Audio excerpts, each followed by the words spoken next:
The killing of Jamal Khashoggi was a terrible crime. It should never have happened, and it has, of course, had a very profound effect on all of us Saudis. And we have quite clearly said that we have a responsibility to hold those responsible accountable. There have been trials, and those directly involved in the murder have been convicted. And more importantly, we have worked very hard to institute necessary reforms in our security apparatus to ensure that something like this can never happen again. This has been led by the leadership, specifically by the Crown Prince, to make sure that we have the safeguards in place that something like this won't happen again. There are many friends of Saudi Arabia who would look at the trial process of Jamal Khashoggi and say that it really doesn't have the transparency that they would expect to see to give them the confidence that these aspirations of the kingdom to make sure this can never happen again, that transparency isn't there. I mean, where does the trial stand now, and why isn't there this transparency? There is a level of transparency that we thought was necessary. The permanent 5 members of the United Nations were allowed to attend the court case. Of course, most importantly, the family of Jamal Khashoggi was allowed to attend the trial, and that's a primary right within the Saudi judicial system. Is this finished now? Is the trial all over, or is there more to happen? The initial trial has concluded. Those accused have been convicted. They, of course, have the right to appeal, and those appeals will go forward, as is normal in the Saudi judicial system. We've always supported all genuine efforts towards pushing for a peace agreement between the Palestinians and the Israelis.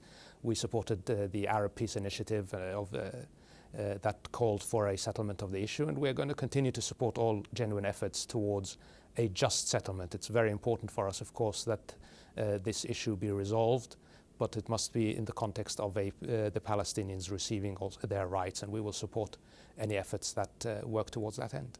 And President Trump announcing that Jerusalem should be the capital of Israel, moving the embassy there, what impact has that had on the possibility of getting a positive result from this deal?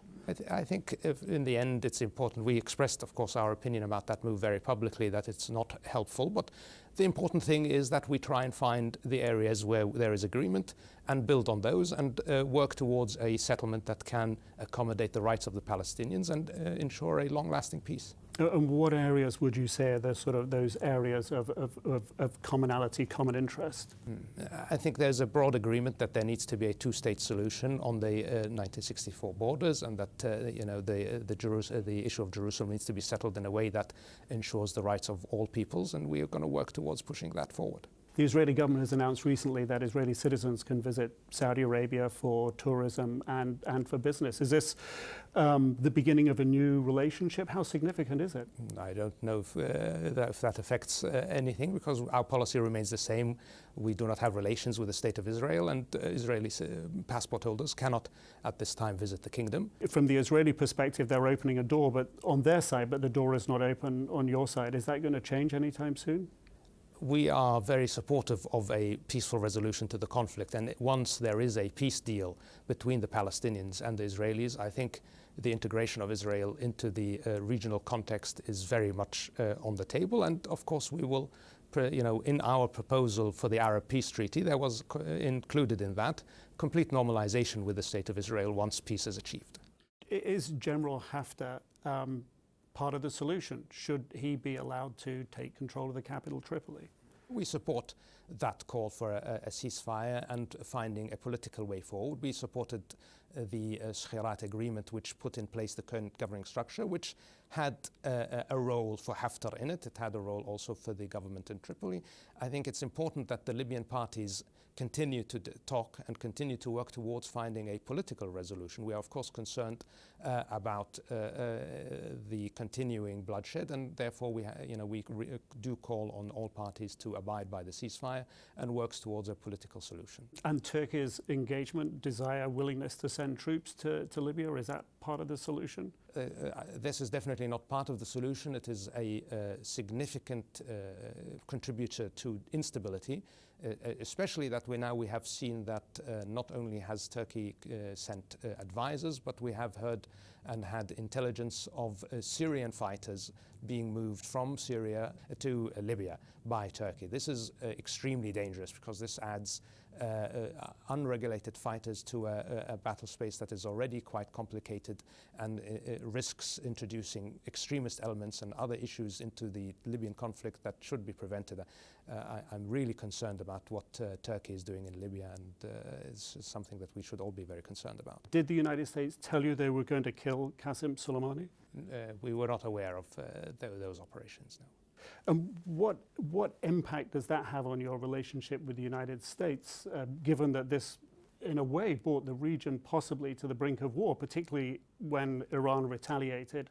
If US troops had been killed, there could have been a real escalation.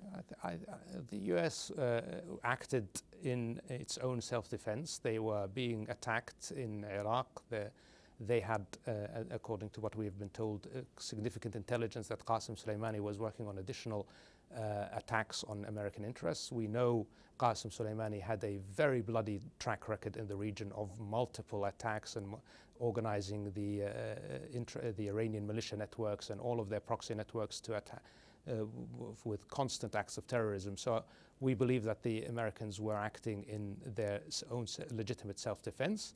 We also called, of course, for a de-escalation afterwards, and I think we see in the region that relatively things have calmed down, and we will continue to work with all parties to prevent any further escalation going forward.